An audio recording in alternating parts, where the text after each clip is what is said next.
It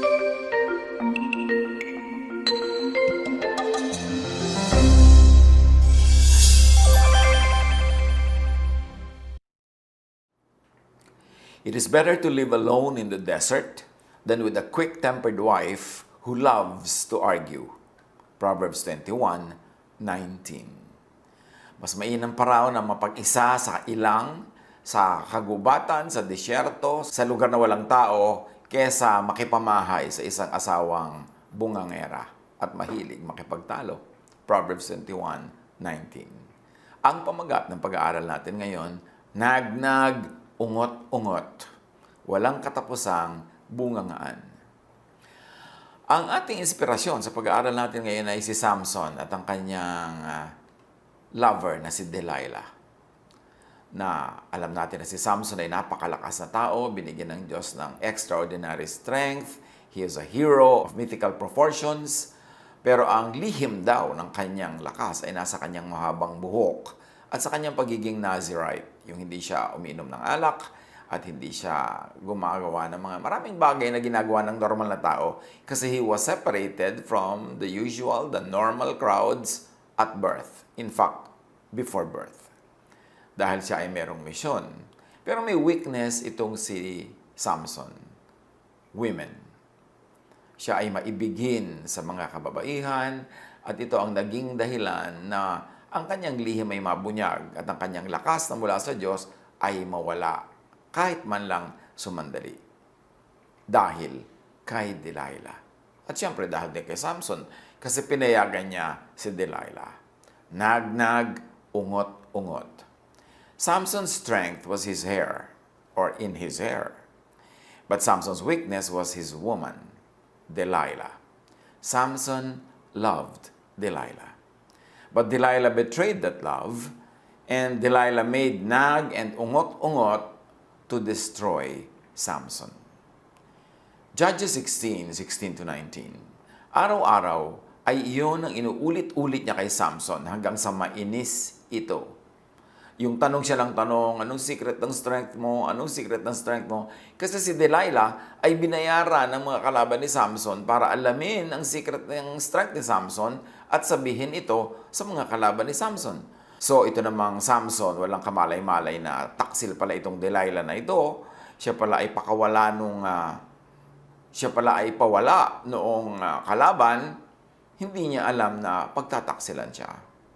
Some women put their men under siege with non-stop nagging, asking, and ungot-ungot. And let's not forget, sometimes this is the reverse. It is the men who are the naggers. Men who are the bungangeros. Meron din ganon, mas marami lang nga karaniwan. Yung mga babae ang may ganitong uri ng katangian o kapintasan. He got so tired of her asking him about his secret that he felt like he was going to die. Some women have no idea, or some women actually know how nag-nag, ungot-ungot, torture men. At ginagamit nila yon as a weapon to get what they want. The tongue could be some women's lethal weapon of mass destruction. And let's just be repetitious and emphatic, some men's too. Hindi lang women ang guilty of nagging at ungot-ungot. Kumisan, ang mga lalaki naman. James 3:6, ang dila ay parang apoy, isang daigdig ng kasamaang nagpaparumi sa ating buong pagkatao. Ang apoy nito ay mula sa impyerno at sinusunog ang lahat sa buhay ng tao. Yan ang comparison sa isang dilang masama ang bunga pagka ito ay pumipilantik na at tumitikwas-tikwas at nagsasalita. Ang malaimpyernong puso at isip ay magbubuga ng apoy sa bibig o sa pananalita, sa salita, sa words. So kung ang takbo ng utak ay malaimpyerno, kung ang laman ng puso ay malaimpyerno, lalabas ito sa bibig among many other outlets. At ito ay lalabas sa ungodly speech, sa nakakasira at nakakainis at nakamamatay na naging, ungot-ungot o mga masasamang salita. Kaya sinabi na niya ang totoo. Dahil itong si Samson ay halos mamatay-matay sa kananag ni Delilah. Sinabi na niya ang totoo. Alam mo, mula sa pagkabata inilaan ako sa Diyos bilang isang Nazareo or Nazirite. Ni minsan hindi pa nasasayaran ng panggupit ang aking buhok. Kaya kapag naputol ang aking buhok, hihina akong tulad ng karaniwang tao. So the man gave in at ibinunyag niya ang pinakamahalaga niyang lihim.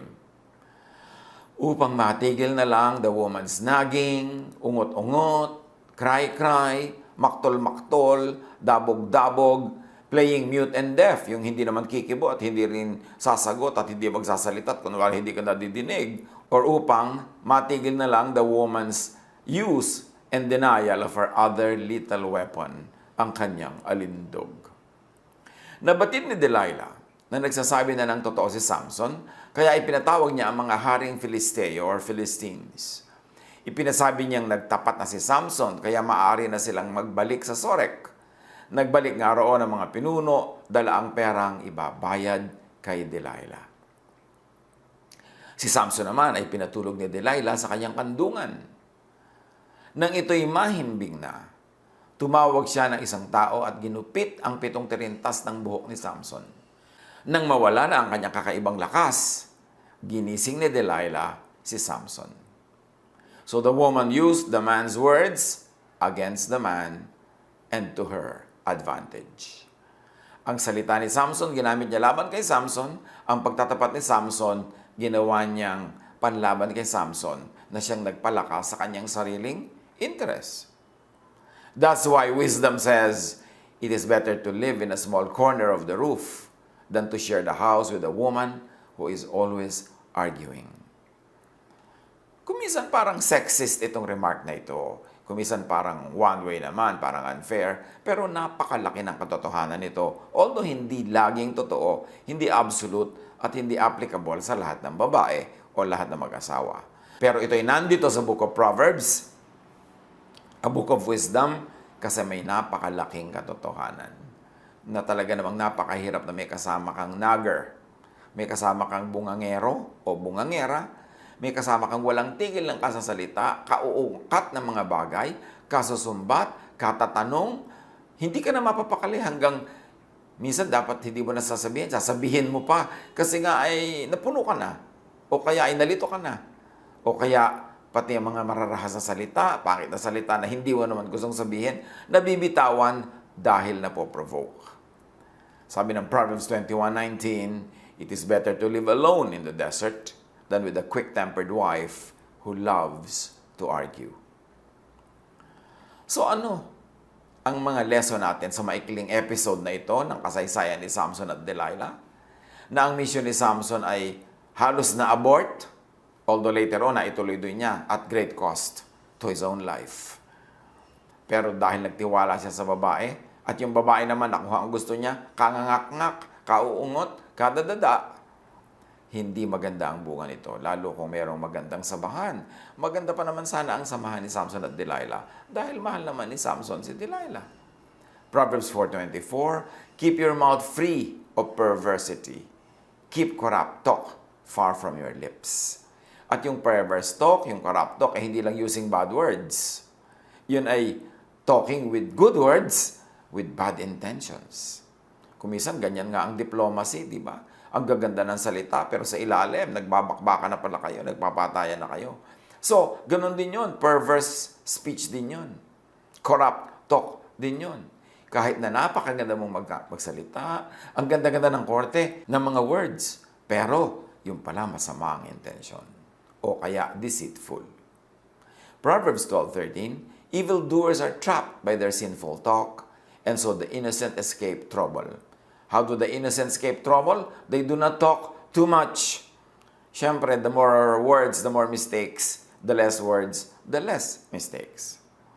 Proverbs 20:19, avoid anyone who talks too much. And talking too much is not only regarding volume of words or dami ng salita. Kuminsan din yung mga nararating na topic, yung mga naaabot ng conversation, sometimes mga private matter na, private space na, pumupunta pa rin din yung dila. So, kasama rin yun din sa talking too much. When you're talking too much to sleuth into a person's inner life or secret or private life. To talk too much is also to divulge people's secrets na hindi mo naman sariling sikreto, na-divulge mo na sa kasasabi mo na maraming salita. That is also talking too much. Ecclesiastes 5:3, many words mark the speech of a fool.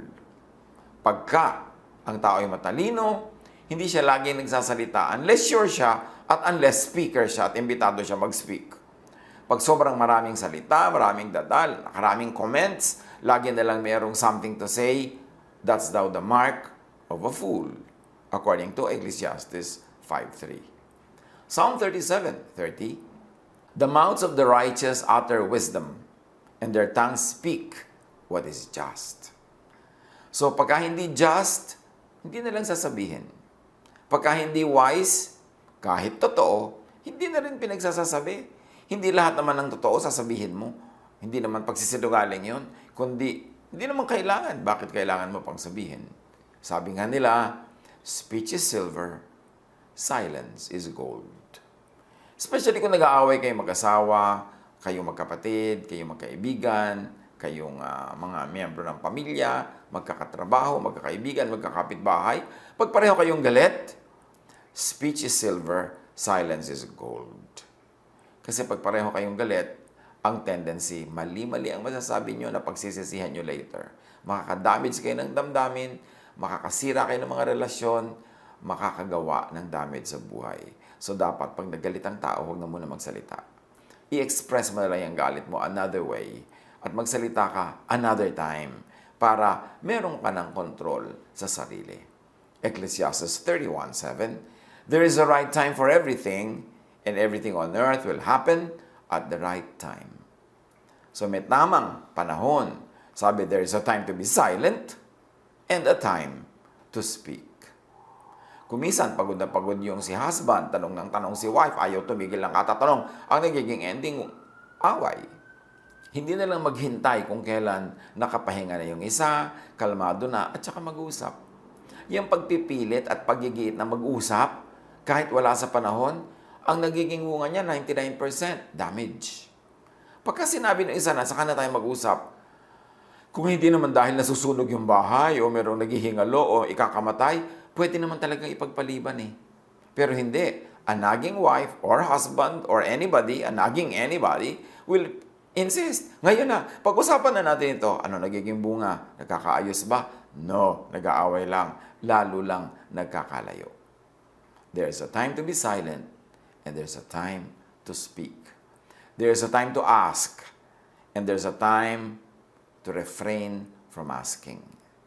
Kahit sa samahan ng mag-asawa, ng magkapatid, ng magulang at anak, there is also such a thing as pakiramdam. Hindi lahat ng gusto mong itanong, itatanong mo with blatant words. Hindi lahat ng gusto mong malaman, i-extract mo through a question and answer forum. Hindi lahat ng gusto mong malaman, kailangan mong palabasin sa bibig niya. May mga bagay na makiramdam ka na lang. Merong nuance ang lahat ng bagay. Kasi marami mga bagay, they get vulgarized when verbalized. Pag dinaan na sa salita, pumapangit na. Kaya mas magandang pakiramdaman na lang. Hindi yung mainit ang ulo mo, may tanong ka o nagagalit ka at sa mga mag-asawa, nagsiselos ka o whatever, gusto mo nang itanong agad kasi nasa fighting mode ka. Pero maganda ba ang magiging bunga nun? Those who always want to win arguments usually lose the love or the loving. So pagka kayo ay magkaibigan, magkapatid, mag-asawa, whatever, laging ikaw ang panalo, laging ikaw ang you always out-talk the other one, laging ikaw ang mananalo sa discussion, sa argumento. Panalo ka nga sa pagtatalo, pero ang talo mo ay ano? Nawawala ng pagmamahal sa iyo, yung tinatalo mo lagi sa bunganga. Nababawasan ng pag-ibig, lumalayo ang loob. Hanggang one day, wala na, hindi ka na talaga mahal. Ayaw na ayaw ka nang makita, nandidiri na sa'yo, ina-allergic na sa'yo. Kasi inunti-unti mo siyang patayin sa maraming maliliit na bagay. Yung kasing nagnanag, hindi niya alam. Pagkanag niya, halimbawa, nagkaayos sila, balik uli sa dati ang lahat. No, hindi totoong bumabalik sa dati. Merong mga konting parang cells na namamatay at hindi na nabubuhay muli. Bihira na mabuhay yun muli. Merong nadadamage na feeling na kahit na makarecover kayo at magbalikan kayo sa parang dati, merong hindi na bumalik na kapraso. Tapos pag marami, paulit-ulit yung ganong proseso, ang laki-laki na pala nung namatay na pag-ibig sa'yo, hindi na bumalik hanggang nawala na ng gana sa'yo at ayaw ka na makita. At wala ka namang kamalay-malay na yung pala ang dahilan, ang iyong bunganga, ang iyong naging, ang walang katapusang mga demands, walang katapusang mga tanong, walang katapusang pangtatrap. So the wise person will know when to speak and when not. And the wiser person will know what to talk about and what not to talk about. The wisest person will know na makiramdam na lang sa mga bagay na hindi dapat sinasabi ng bibig. So speak only when the time is right. And when is the right time? Yung open yung kausap mo. Open to discuss, hindi evasive, hindi galit, hindi pagod, hindi gutom. There's a time. Speak only when the ears are ready, willing, and able to listen. And that is about the ears of your kausap and also your own ears.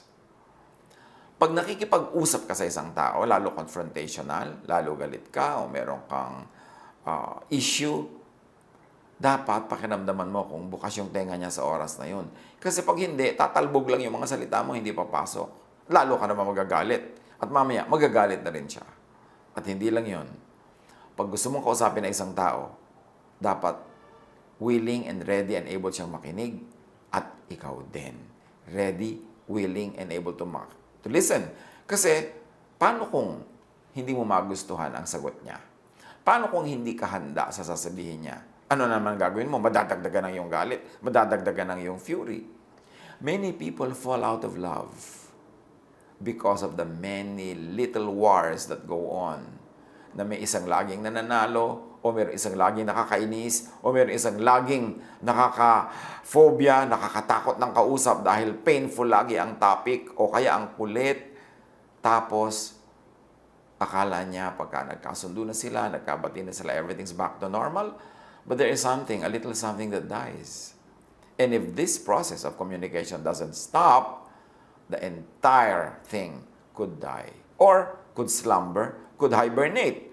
Parang protective mechanism yan eh. Yung nagiging numb ka, nawawalan ka ng pakiramdam.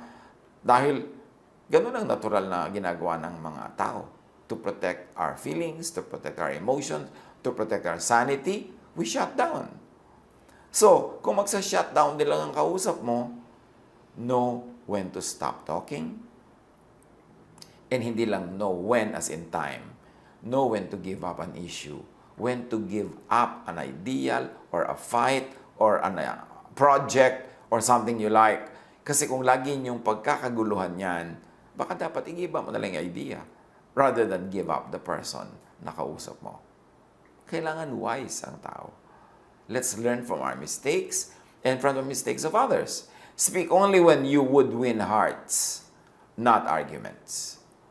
Ang goal ng pagsasalita, lalo yung pakikipagtalo, dapat ka hindi talo yan eh. Dapat makalmante ang mga tao, kalmado.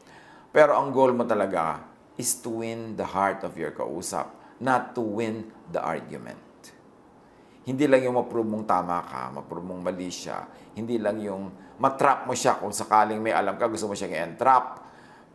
Tatanungin mo pa ng mga tanong na nakakakulong na pag sumagot siya, bigla mong ilalabas yung tamang sagot, nagsisinungaling pala siya. So ano, i-embarrass mo siya. So pag embarrass na yan, magsisimula na yan maging defensive. Wala nang magandang usapan, nakasunod. Speak not only to give vent to anger.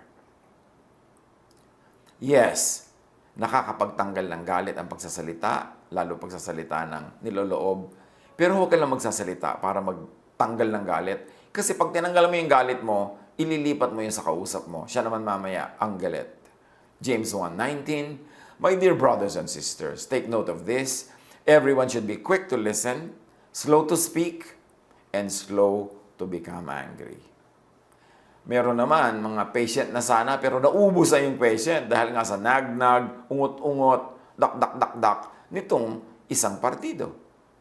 Proverbs 15:1, A gentle answer turns away wrath, but a harsh word stirs up anger. Kailangan marunong tayong mag-handle ng gentle words, magbigay ng gentle words para hindi ma-provoke ang ating kausap na lumabas din yung galit niya o ma-provoke siya magalit. Speak not only to satisfy the tongue. Kasi kuminsan ang katin niyang dila na yan may gustong sabihin. Kuminsan meron ka pang hinandang line, yung talagang pag binagsak mo yung line na yan, parang bombang sasabog. Pero anong effect? Nakakatulong ba sa relasyon o hindi? O very cinematic, very dramatic, ang ganda ng eksena mo. Pero ang effect, nawala ang iyong minamahal, nawala ang pagmamahal niya sa'yo, nagkagalit kayo. Panalo ka ba nun? O talo? Ephesians 4:29, do not let any unwholesome talk come out of your mouths, but only what is helpful for building others up according to their needs, that it may benefit those who listen. So remember, you speak para yung nakikinig mag-benefit, hindi para ikaw na nagsasalita ang mag-benefit, makamot mo lang ang katinang yung dila kahit na nagalit, nasaktan ang iyong kausap. Proverbs 13:3, those who guard their lips preserve their lives or their relationships. But those who speak rashly will come to ruin. Pagpadalos-dalos magsalita, tandaan, merong kasunod na destruction. Proverbs 17:28, even fools are thought wise if they keep silent, and discerning if they hold their tongues. Pagka nga tahimik ka, madalas ka pang mapagkamalang matalino. Pero yung daldal ng daldal, ibinibisto niya ang kanyang kababawan kasi sa dami ng sinasabi niya, ipinapahalukay na niya ang isip at kalooban, nalalaman tuloy na ay hanggang doon lang pala ang isip niya. And speak not only to perform. Huwag lang para to seize the moment and make a star of yourself. James 3:2, we all stumble in many ways. Anyone who is never at fault in whatever they say is perfect, able to keep their whole body in check. Pero walang perfect, therefore we all stumble. The more you perform, the more you try to put up a show, the more risk of stumbling. Colossians 4:5-6, be wise in the way you act towards outsiders. Make the most of every opportunity. Let your conversation be always full of grace, seasoned with salt, so that you may know how to answer everyone. Isang mark yan ng malalim na tao, mahusay na tao, yung talagang magandang magbitaw ng salita at magandang pumili ng topic. Sa topic pa lang naman kasi kung minsan, mawawalan ka na ng gana sa tao. Yung ang topic niya, yun ang yun, paulit-ulit, paulit-ulit. Parang yung mga tao mahilig mag-text sa isa't isa. Yun ang tinetext. Yun at yun. Kaya kung minsan wala ka ng gana makipag-text. Kung pwede lang na lahat ng text niya kasayo kahapon, i-cut-paste na lang niya, ipadala niya ulit today. Kasi the same lang. So ikaw, lahat ng sagot mo kahapon, i-cut-paste mo na rin. Kasi yun din lang ang sagot mo. Kasi yun lang ang topic niya. At pag gano'n ang conversation, lalo magkaiba kayo ng intelligence quotient. Lalo magkaiba ang inyong mentality. Lalo magkaiba ang paraan nyo ng pag-iisip, siguradong isa sa inyo ay mawala ng gana o pareho kayo. Lalabas at lalabas yun. Napakahalaga to be a good conversationalist.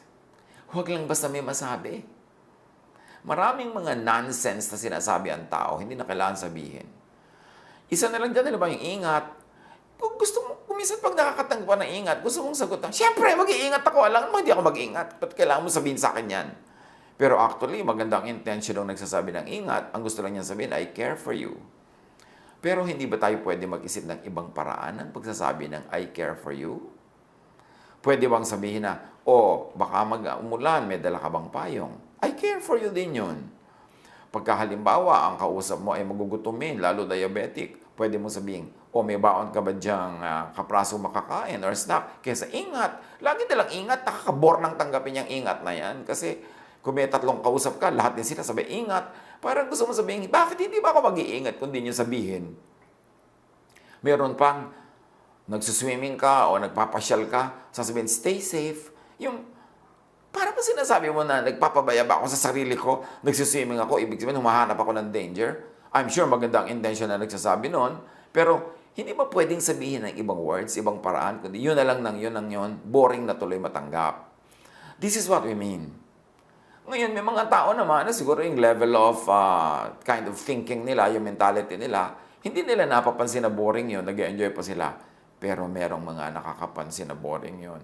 May mga nawawala na ng gana. And if you like to keep these people in your circle of conversations, kailangan marunong ka makipag-usap. Kailangan i-calibrate mo rin yung mga level ng pag-uusapan, yung topic, hindi yun na lang ng yun, ng yun, ng yun.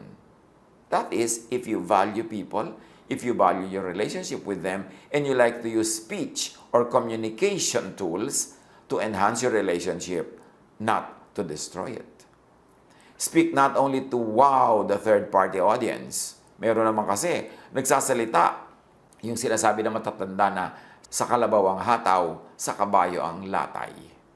In other words, kausap kita, may sinasabi ko sa iyo, but this is not really for your consumption, but for the consumption of those who are listening nearby. Yung mga nakikiusyoso, nakikidinig sa audience. And in that case, mababaliwala yung pagkatao ng kausap kasi ginagawa mo lang siyang parang patalbugan ng sinasabi mo para marinig ng iba. Don't speak that way and don't speak to people that way and with that kind of agenda. Proverbs 10:32, the lips of the righteous know what finds favor, but the mouth of the wicked only what is perverse.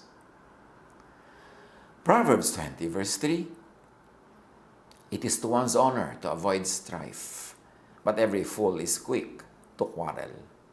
So, nakararangal daw na bagay na umiwas sa pagtatalo, sa away, sa conflict, pero ang hangal, mabilis makipag-away.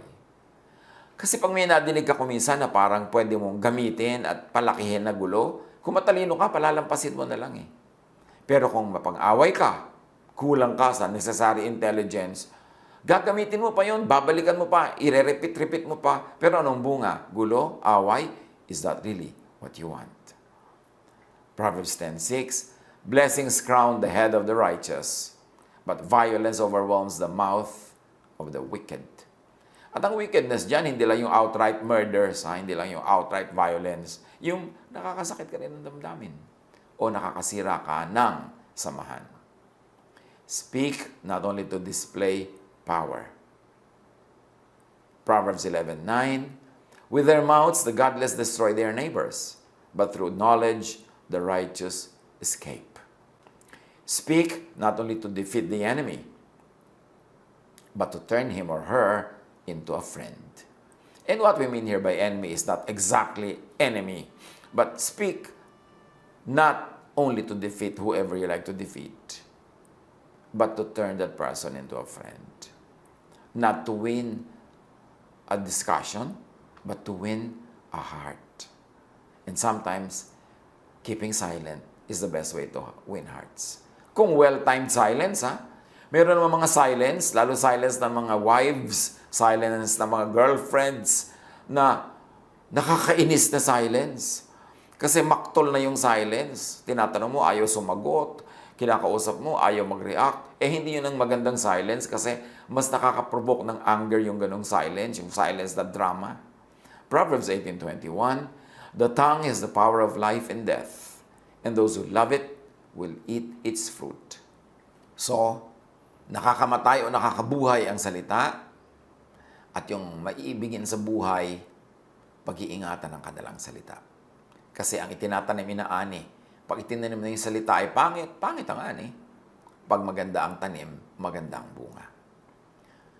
Proverbs 15:4, the soothing tongue is a tree of life, but a perverse tongue crushes the spirit. And remember, sa usapan, sa discussion, people who lose their temper usually lose. Ang napipikon, ang nagagalit, talo. Do not speak only to win the battle, but lose the war. Nanalo ka nga, pero lumayo naman ang loob sa'yo, nagalit, nagtampo, di talo ka rin. 1 Peter 3:9, do not repay evil with evil or insult with insult. On the contrary, repay evil with blessing, because to this you were called, so that you may inherit a blessing. Huwag papatol sa galit, huwag magalit din. Sa violent, huwag magalit din. sa nagsasalita ng masakit, huwag magsalita din ng masakit. Huwag patulan. Kasi pag pinatulan mo, di tablan na lang kayo. Pareho na kayo. Wala ka ng moral upper ground. Or wala ka ng moral higher ground. Proverbs 10:19, sin is not ended by multiplying words, but the prudent hold their tongues. Mahirap kasing pagsisihan ng mga nasabi mo na, lalo't masakit. Kahit pa totoo, lalo nga't totoo, mas masakit. Kaya nag-iingat ang taong matalino. So lahat ng ito, mga kapatid, lahat ng communication dynamics na ito na ating sinariwa, apply sa partner, sa kapamilya, sa kaibigan, maging sa kaaway. Kung minsan kaaway mo na pero sa ganda ng iyong salita, naging magkaibigan kayo. Apply sa kapwa-tao. Speak to bless. Speak to be blessed. Yan ang dahilan. Kaya binigyan tayo ng Diyos ng dila para makabless tayo sa kapwa at dahil doon, mabless din tayo. Hanapan ang application. Huwag maging defensive. Ngayon, narinig ang mga ganitong bagay. Yung mga tinatamaan, syempre umaaray. Pero huwag magalit. Pasalamat at tinamaan. Kasi ang mga salita ng Diyos, pag tumatama sa atin, it is for our correction, for our improvement, for the betterment not only of us, but of people around us and our relationships with them. So gawin nating regalo. Kung Pasko, Pasko. Kung birthday, birthday. Kung anumang okasyon, anniversary, iregalo natin, lalo sa mga mahal natin sa buhay, ang seasoned and delicious speech. Pag-isip-isipan, pagbulay-bulayan at i-apply. Lalong-lalo ngayon sa multimedia, lalong-lalo sa social media, sa lahat ng uri ng media, ang dali-daling manakit. Isang pindot mo lang ng button, send na. Ang dali-dali rin naman, syempre, magpaligaya. Gumawa tayo ng mas mainam, mas mabuti. And remember, yung ating kausap, huwag nating i-provoke na lumabas yung mabangis na hayop na nasa loob ng kanyang puso. Ang palabasin natin, yung maamong anghel. With good speech, we can do that. God bless us all.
Love to you, mga pamangkin. Dito tayo mag-aral ng salita ng Diyos. Dito tayo mag-aral ng mga practical na bagay. Magdalanginan para sa isa't isa. Makinig ng mga mensahe. At dito tayo magsasama-sama spiritually sa ating official Ed Lapiz YouTube channel na ang address ay Sabi ni Kuya Ed. Remember, dito tayo ha. Sabi ni Kuya Ed, ang ating official YouTube channel. Do not forget to subscribe. Click the subscribe button and ring the bell for notification. Like, comment, and share our official YouTube channel. Visit Ed Lapiz website for daily devotion, audio podcast, latest video message, send your prayer request, subscribe to mailing list and more. Visit edlapiz.com.ph.